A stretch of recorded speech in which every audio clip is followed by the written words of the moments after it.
제가 미국에서 목회할 때 일입니다. 불법 체류자의 신분으로 생선 가게를 하셨던 분이 계셨습니다. 어린아이들이 둘이 있었습니다. 어려운 형편에 무작정 미국으로 오신 분들이었습니다. 힘들게 살아가던 중에 어느 날 이 부부가 자신의 사업을 하게 되었다고 저에게 연락을 주었습니다. 사업을 할 만한 형편은 아니었던 것 같은데 그래도 큰 모험을 시도하려는 듯 보였습니다. 꼭 개업하는 날 예배를 드려달라고 하셨습니다. 그래서 그곳을 방문하게 되었습니다. 그가 개업하는 가게를 향하여 가면서 걱정이 더 많아졌습니다. 그가 개업하는 가게가 흑인들이 밀집한 범죄가 빈번하게 일어나는 지역이었기 때문입니다. 혹시라도 목숨을 잃거나 해를 입을까, 그래서 많은 일반인들이 그곳을 드나들지 않는 그런 장소였습니다. 그런 곳에 가게를 낸 것입니다. 아마도 죽으면 죽겠다라고 하는 각오로 그렇게 가게를 열었던 것 같습니다. 배운 것이 생선을 다루는 일이었으니 당연히 생선 가게를 열었습니다. 정말 아무것도 없는 텅 빈 공간에 가족과 저와 저의 아내가 함께 하였습니다. 꼭 성공해야 할 텐데 하는 간절한 마음이 있었습니다. 왜냐하면 안 그러면 더 이상 물러설 곳이 없어 보였기 때문입니다. 생선 가게를 열었다고는 했는데 가게에 진열된 생선이라고는 그저 4-5마리 뿐이었습니다. 아직 생선이 다 들어오지 않았다고 말씀은 하셨지만 생선을 가져다 놓을 만큼 돈은 있는지 도리어 걱정이 되기도 했습니다. 간절한 예배가 당연히 이어졌습니다. 특별히 목사로서 저는 그럴 때마다 더 간절한 마음이 생겨납니다. 그분들도 간절한 마음으로 기도를 했습니다. 예배를 마치고 나서 남편 되시는 집사님이 저에게 이런 말을 했습니다. 목사님, 이제부터 제가 사업을 시작하면서 이제부터 반드시 11조를 거르지 않겠습니다. 하나님께서 11조를 하면 넘치도록 채워준다고 하셨으니 그 말씀 믿고 붙잡고 한번 사업을 해보겠습니다. 그리고 또 다른 한 가지 소원이 있습니다. 반드시 장로가 되겠습니다. 하나님께서 저의 소원을 들어주시기를 바랍니다. 라고 그렇게 그 소원을 제게 말씀하셨습니다. 저는 믿음으로 드리는 기도니 주님께서 들어주실 것이라고 그렇게 말씀을 드리고는 꼭 그렇게 하셔서 하나님께 큰 복을 받으시라고 그렇게 말씀을 해드렸습니다. 저는 그 부부가, 집사님 부부가 그 가게를 개업하던 그날 그들은 인생의 기도를 드렸다고 생각합니다. 그리고 그의 인생의 기도는 마침내 그들을 평생 동안 하나님의 품에 있도록 지켜주었고 마침내 성공적인 삶을 살도록 이끌어 주었다고 믿습니다. 사랑하는 성도 여러분, 여러분에게 혹시 이런 인생의 기도가 있으신지요? 우리가 늘 기도하고 새벽마다 아침마다 기도하고 또 자주 기도합니다마는 때로는 우리에게 이런 인생의 기도가 없을 수도 있습니다. 저는 여러분에게, 여러분 한 사람 한 사람에게 적어도 여러분의 인생을 붙잡고 가고 있는, 여러분의 인생과 함께 하고 있는 인생의 기도가 있었으면 좋겠다라는 바람을 가지고 있습니다. 오늘 본문에 등장하는 야곱이 바로 이런 인생의 기도를 드렸던 아주 대표적인 사람이죠. 오늘 본문의 자리는 야곱이 형 에서를 피해서 하란으로 도망가고 있는 장면 속에 나오는 한 이야기입니다. 야곱은 에서의 동생입니다. 쌍둥이로 태어났지만 동생입니다. 형 에서의 장자권을 그렇게도 탐을 내면서 팥죽 한 그릇으로 장자권을 사려고 했던 그런 인물이기도 합니다. 또 거짓으로 형이 받아야 할 아버지의 축복을 가로챈 어찌 보면 나쁜 아들이요 그리고 나쁜 동생이기도 하였습니다. 장자의 축복을 가로챈 일로 인해서 야곱의 안전이 위협을 받고 있음을 안 아버지와 어머니는 야곱을 리브가의 고향인 하란으로 보내게 됩니다. 하나님의 축복을 받았는지는 모르지만 에서로부터 장자권을 뺏어 왔는지는 모르지만 그는 당시 참으로 처량한 신세가 되어 있었습니다. 아버지 어머니의 품을 떠나서 고향을 떠나서 홀로 정처 없는 여행을 하고 있는 야곱이었습니다. 가야 할 곳은 있었지만 정작 그곳에 간다고 하더라도 그 식구들이 자신을 받아줄지 또 영접해주고 함께 살 수 있을지도 분명치 않은 그런 상황이었습니다. 앞으로 어떤 일이 일어날지도 알 수 없는 상황이었습니다. 그는 홀로 길을 걷고 있었고 아마도 밤마다 별을 바라보면서 누울 때마다 처량한 자신의 모습을 보며 참으로 많은 눈물을 흘렸을 거라고 생각합니다. 두려움 가운데 그리고 홀로 외로이 길을 가고 있던 야곱이 한 곳에 이르러 해가 졌을 때 돌을 베개 삼아서 잠이 들었습니다. 그때 그 밤에 그는 놀라운 꿈을 꾸게 됩니다. 사닥다리 하나가 서 있었는데 그 사닥다리가 땅에서부터 하늘까지 맞닿아 있었습니다. 그리고 그 사다리로 하나님의 사자들이 오르락 내리락 하는 모습이 보였습니다. 그리고 하늘로부터 놀라운 하나님의 소리가 들려왔습니다. 놀라운 꿈을 꾼 이 야곱은 일어나서 이렇게 고백을 하지요. 여호와께서 과연 여기 계시거늘 내가 알지 못하였도다. 두렵도다 이곳이요 이것은 다름 아닌 하나님의 집이요 하늘의 문이로다. 야곱은 하나님께서 홀로 지금 외로이 있는 바로 자신의 그 자리에 함께 계신다는 사실을 깨달았습니다. 그리고 하나님께서 그에게 주시는 약속의 말씀을 붙잡습니다. 그리고 아침 일찍 일어나서 그는 베개로 삼았던 그 돌을 기둥으로 삼고 그 위에 기름을 부으며 하나님 앞에 약속의 기도, 서원의 기도를 드립니다. 바로 오늘 본문 말씀이죠.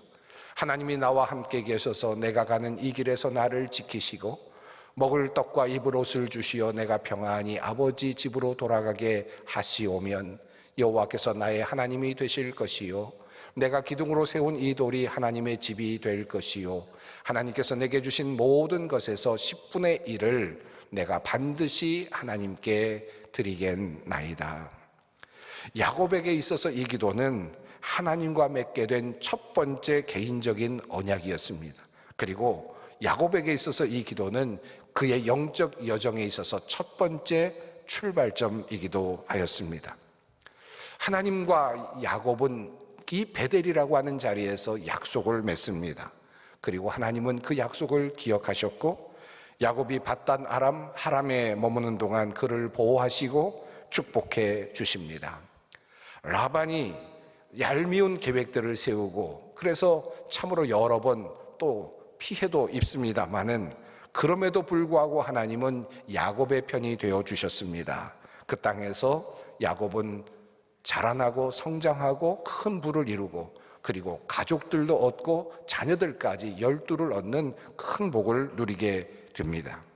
점차 라반과 그의 아들들이 야곱을 시기하게 되었을 즈음에 하나님께서는 야곱에게 이렇게 말씀을 하십니다. 나는 베델의 하나님이다. 내가 거기에서 기둥에 기름을 붓고 거기에서 나에게 맹세하였다. 이제 너는 곧 이 땅을 떠나서 내가 태어난 땅으로 돌아가거라. 이 말씀을 보면 하나님께서 베델에서 하나님과 야곱이 약속했던 그 약속을 절대로 잊지 않았다는 사실을 알 수 있습니다. 그리고 그 약속대로 하나님께서 야곱을 보호해 주셨다는 사실을 알 수 있죠. 그리고 이제 마침내 하나님께서는 하나님과 야곱이 약속했던 그 약속의 마지막 야곱을 이제 고향으로 돌아오게 하시겠다는 약속을 이루려고 하신다는 사실을 알게 됩니다. 이제 고향으로 돌아가는 겁니다. 하나님과 했던 약속을 하나님께서 하나씩 이루셨고 이제 완성시키시겠다라고 하는 뜻입니다. 자, 그렇다면 하나님께서는 이렇게 야곱과의 약속을 지켜내셨는데 야곱은 하나님께 한 약속을 지켜냈을까요?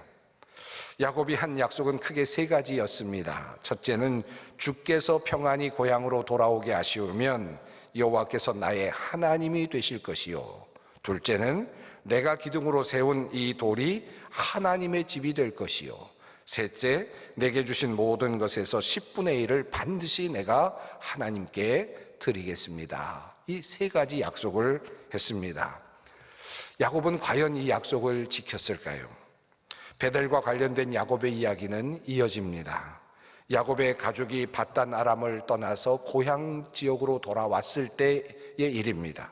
그러니까 하나님께서는 이미 하나님께서 야곱과 하셨던 약속을 모두 이루어 주신 바로 그 상태였습니다. 세겜성 부근에 머물 때의 일입니다. 야곱의 딸 디나가 세겜에게 성폭행을 당하는 일이 발생하죠. 그 일로 야곱의 아들들이 분개하게 되었고 세겜과 그 성읍 사람들을 모두 죽이는 그와 같은 참혹한 일을 벌이게 됩니다. 그로 인해서 야곱의 가정은 그 주변 민족들에게 큰 미움을 사게 됩니다. 이제 모든 이스라엘, 이 야곱과 그의 족속들이 몰살당할 수도 있는 그런 처참한 위기에 봉착하게 되었습니다. 그때 하나님께서 야곱에게 이렇게 말씀하시는 내용이 나옵니다. 어서 베델로 올라가 거기에서 살아라. 내가 너의 형 에서 앞에서 피해 도망칠 때에 너에게 나타난 그 하나님께 제단을 쌓아서 바쳐라. 하나님께서는 그때도 야곱과 함께 하셨다는 사실을 알 수 있습니다. 그리고 이 말씀 속에서 하나님께서는 지금도 그 말씀을 하시던 그 순간에도 야곱과 베델에서 하셨던 그 약속을 기억하고 계신다는 사실을 알 수 있습니다. 그리고 그에게 이제 마침내 약속대로 제단을 쌓으라고 말씀을 하시는 것입니다. 이 내용을 보면 아직까지 야곱은 하나님과 했던 약속을 지키지 않고 있었다는 사실을 알 수 있습니다. 아직 베델에 제단을 쌓지 않았던 것입니다. 결국 야곱은 디나의 일로 가족이 어려움을 겪게 되면서 드디어 베델로 올라갑니다. 그리고 그 약속의 장소로 올라가기로 결정을 하죠. 이 결정을 하고 가족들에게 야곱은 이렇게 말합니다. 너희가 가지고 있는 이방 신상들을 다 버려라. 몸을 깨끗이 씻고 옷을 갈아입어라. 이제 우리는 이곳을 떠나서 베델로 올라간다. 거기에다 나는 내가 고생할 때 나의 간구를 들어주시고 내가 가는 길 어디에서나 나와 함께 다니면서 보살펴 주신 그 하나님께 제단을 쌓아서 바치고자 한다. 아직 쌓지 않았던 그 제단을 쌓겠다고 말하는 이 야곱. 그런데 앞서 그들에게, 가족들에게 모든 이방 신상을 버리라고 하는 그 말씀 속에서 그가 아직까지도 여호와 하나님만을 온전히 섬기지 못하는 상태였다는 사실도 깨닫게 됩니다. 어쨌든 이제 베델로 올라가면서 이제 그는 마침내 하나님과 했던 그 약속을 지킬 수 있게 되었습니다. 어려움에 봉착하면서 떠밀려 가듯 올라간 베델이었지만 그곳에서 그는 마침내 하나님과 했던 약속을 지켜내게 됩니다. 자, 이렇게 하나님과의 약속을 지키려고 올라갔을 때, 그리고 하나님께 제단을 쌓을 때 하나님께서는 또 다른 약속을 그에게 해 주십니다. 하나님이 그에게 이르시되 내 이름이 야곱이지만은 내 이름을 다시는 야곱이라 부르지 않겠고 이스라엘이 내 이름이 되리라 하시고 그가 그의 이름을 이스라엘이라 부르시고 하나님이 그에게 이르시되 나는 전능한 하나님이라 생육하며 번성하라. 한 백성과 백성들의 총회가 내게서 나오고 왕들이 내 허리에서 나오리라. 내가 아브라함과 이삭에게 준 땅을 내게 주고 내가 내 후손에게도 그 땅을 주리라. 하나님과 야곱 사이에서 있었던 첫 번째 약속은 그를 안전하게 지켜주시고 고향으로 돌아오게 하시겠다라고 하는 약속이었습니다. 그리고 그 약속에 대하여 야곱은 하나님이 여호와가 나의 하나님이 되실 것이고 내가 베델에 성전을 지을 것이며 제단을 쌓을 것이며 그리고 10의 1조를 주님께 바치겠습니다 라는 약속을 했습니다. 그 약속이 마침내 이루어졌을 때 하나님께서는 더 큰 약속을 야곱에게 해주셨습니다. 이제 내가 야곱이 아니라 이스라엘이 될 것이며 족장이 될 것이며 나라의 근원이 될 것이라는 말씀이었습니다. 너를 통해서 왕이 나올 것이라는 말씀이었습니다. 생육하고 번성하게 될 것이라는 말씀이었습니다. 더 큰 하나님의 약속이 그에게 주어졌습니다. 이렇게 야곱과 하나님과의 서원의 기도는 마무리됩니다. 야곱은 한마디로 베델에서의 약속을 품고 평생을 살았던 사람입니다. 하나님께서는 그 약속을 한 번도 잊은 적이 없으셨고, 그리고 그 약속을 그대로 행하셨습니다. 다만 야곱은 잠시 그 약속을 잊은 때도 있었고, 그리고 때로는 그 약속을 진행하는 것을 늦출 때도 있었습니다만은 결국 어려움이 왔을 때 그 약속을 다시 붙잡았고 베델로 올라갔습니다. 그리고 다시 일어섰습니다. 야곱에게 있어서 베델의 기도는 인생의 기도였습니다. 그의 인생을 끝까지 붙잡고 있었던 기도였고, 그리고 한 걸음 더 나아가서 그의 삶을 더 큰 삶으로 이끌어주는 그런 복된 기도이기도 했습니다. 사랑하는 성도 여러분, 여러분에게도 이런 인생의 기도가 있었으면 좋겠습니다. 우리에게도 그런 인생의 기도가 있었으면 좋겠습니다. 우리가 여러 가지 방식으로 기도합니다만은 적어도 올 한 해에는 내 인생의 기도 하나씩을 꼭 마련하고 그것을 품고 기도하며 살아가는 우리 성도님들이 되었으면 좋겠습니다. 2025년을 맞으면서 네 겹의 기도에 대해서 말씀을 드렸죠. 그리고 이 야곱의 기도는 그 네 겹 중에서 서원, 약속과 관련되어 있는 특별한 기도입니다. 이 기도를 여러분이 함께 붙잡고 살아가셨으면 좋겠습니다. 옛날에는 많은 분들이 좌우명이라는 것을 가지고 사셨습니다. 또는 가족마다 가지고 있는 가훈이라는 것을 마음에 새기고 살아가셨습니다. 가훈 또는 좌우명을 지금도 붙잡고, 그리고 그 좋은 말씀을 붙잡고 인생을 설계해 나가는 분들도 아마 있을 것입니다. 그런데 이 하나님과의 이 약속의 기도는 가훈이나 좌우명과는 비교도 할 수 없을 만큼 높은 차원을 가지고 있습니다. 단지 자신과의 약속이 아니고 또 단지 좋은 말씀이 아니라 하나님과의 약속이기 때문입니다. 전능하신 분, 능력이 많으신 분, 신실하신 분, 나를 사랑하시는 그분과의 약속이기 때문입니다. 이루어질 가능성이 너무나도 높은, 나의 힘으로서가 아니라 하나님의 능력 때문에, 하나님의 의도 때문에 일어날 수 있는, 너무나도 일어날 수 있는 가능성이 높은 그런 약속이라는 뜻입니다. 자, 그렇다면 우리는 이 서원의 기도를 어떻게 드릴 수 있을까요? 우리는 수많은 기도를 해왔습니다. 그러나 실은 서원의 기도를 하는 방법을 잘 모르고 있습니다. 여러분, 서원의 기도를 한다는 것, 그저 마음 내키는 대로 하나님께 뭔가 거래를 성사시키듯이 그렇게 말씀을 드리고 계약을 맺는 그런 방식으로 서원의 기도를 드릴 수 있을까요? 하나님, 제가 이런 거 원합니다. 그렇게 하나님께서 저에게 이렇게 해주시면 제가 이렇게 해드리겠습니다. 하나님께서 그것을 들으시고, 이렇게 하면 하나님께서 조금 소득이 있으시겠다 생각이 들어서, 그래, 그러면 그렇게 하자, 계약을 맺는 그런 방식의 서원 기도일까요? 혹은 마치 경매를 하듯이 하나님 저에게 제가 원하는 이것을 들어주시면 제가 100원 걸겠습니다. 그러면 만약에 옆에 있는 사람이 101원을 걸면 어떻게 됩니까? 내가 그만 그 계약을 빼앗기는 겁니까? 그런 것이 서원 기도일까요? 어떻게 하는 것이 서원의 기도입니까? 서원의 기도에는 매우 중요한 한 가지 원리가 숨겨져 있습니다. 바로 그 원리는 내가 원하는 대로, 내가 바라는 대로 기도하는 것이 아니라 하나님께서 말씀하신 그 약속을 붙잡는 것입니다. 다시 말하면 이 서원의 기도에 있어서 매우 중요한 것은 그것에 선행하는 하나님의 약속 그 자체입니다. 하나님의 약속이 먼저라는 뜻입니다. 야곱의 경우를 보아도 그러합니다. 야곱이 먼저 하나님께 조건을 제시한 것이 아닙니다. 하나님의 무조건적인 약속이 먼저 주어졌습니다. 은혜가 먼저 주어졌다는 말씀입니다. 약속이 먼저 주어졌다는 말씀입니다. 하나님은 야곱에게 말씀하시죠.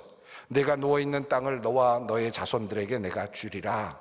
그리고 내가 어디로 가든지 너를 지키리라. 그리고 너를 고향으로 돌아오게 하리라. 그리고 이 일을 이루기까지 내가 너를 절대로 떠나지 아니하겠다 라고 하는 이 약속을 먼저 야곱에게 하셨습니다. 하늘로부터 그와 같은 약속을 주셨습니다. 그 약속을 붙잡을 때 야곱은 소원을 합니다. 하나님, 이 약속을 내가 갖습니다. 그 대신 하나님 이렇게 해주신다면, 이 약속대로 해주신다면 내가 이 세 가지를 하겠습니다 라고 그렇게 기도를 한 것입니다. 다시 말하면 하나님의 선행한 약속을, 그것을 자기 것으로 끌어들이면서 자기 것으로 받아들였다는 말씀입니다.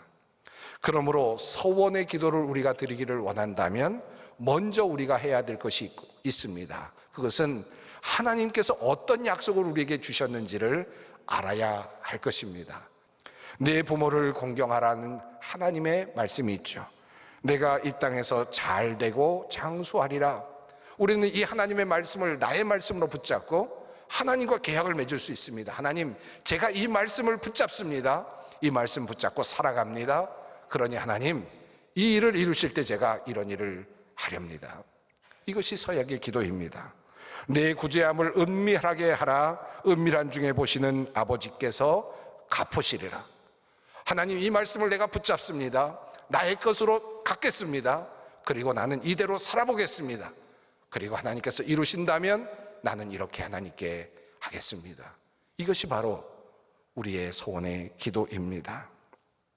너희는 먼저 그의 나라와 그의 일을 구하라. 그리하면 이 모든 것을 너희에게 더하시리라. 하나님, 저는 이 말씀 붙잡고 평생을 살아보겠습니다. 하나님의 나라만 구하며 살아보겠습니다.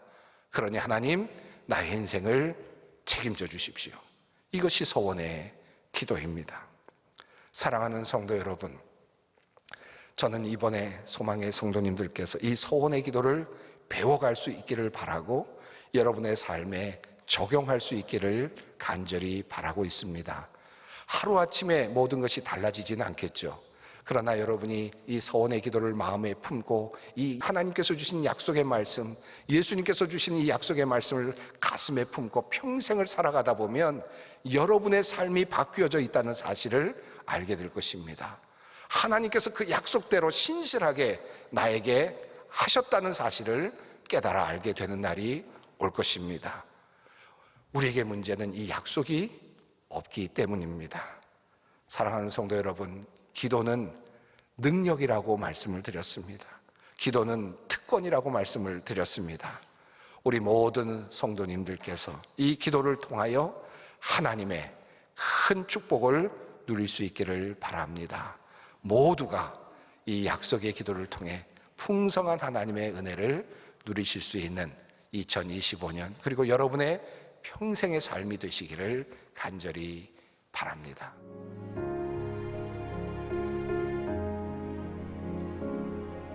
지금은 선교 헌금 시간입니다. 이 예배를 통해 삶 가운데 은혜와 회복이 충만하시길 간절히 기도합니다.